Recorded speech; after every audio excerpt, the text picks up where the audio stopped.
আপোনালোকৰ হেলমেট নাইচোন আগততো চেকিং চলি আছে পুলিচে ধৰিব থানাও আছে আগত হেলমেট এটা লৈ লওক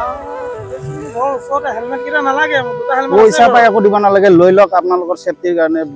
পুলিচে ধৰিলে ফাইন দিব লাগিব পইচা পাই দিব নালাগে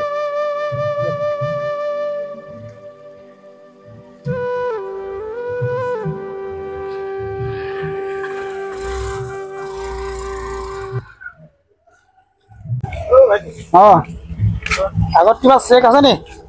নাই কিবা চেক আছে নি আগত থানাও নাইচোন নাই নাই যদি থানা নাই মানুহজনক হেলমেট দুটা দিলে চেক আছে বুলি ক'ব ইমান জাম বাপৰে বাপ এই বৰষুণ একজাক দিলি গোটাই জাম হৈ যায় হা মানুহ এজন যে বগা গেঞ্জি পিন্ধি আছিলে হা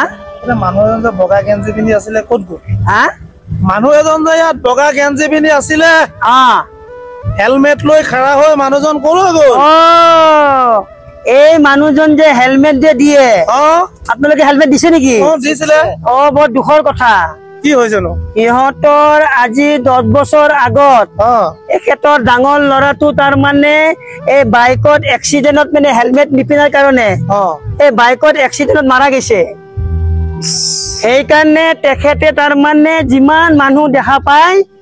হেলমেট দি থাকে ডাঙৰ কথা হ'ল নহয় এইটো মানুহে সেইকাৰণে হেলমেট লৈ স্কুটি বাইক চলাব লাগে হেলমেট নহলে এই এক্সিডেন্টত মানুহ বহুত মৰি আছে সেইকাৰণে তেখেতে মানে সেই ল'ৰাৰ দুখত মানুহক খালি হেলমেট দিয়ে সেইকাৰণে মানুহজন হেলমেটটো দি গুচি গ'ল আমাৰ বহুত মানৱতা মানুহ তেখেত যাওক বুজিছা যাওক যাওক যাওক যাওক হেলমেট পিন্ধি থাকিবা বুজিছে যাওক যাওক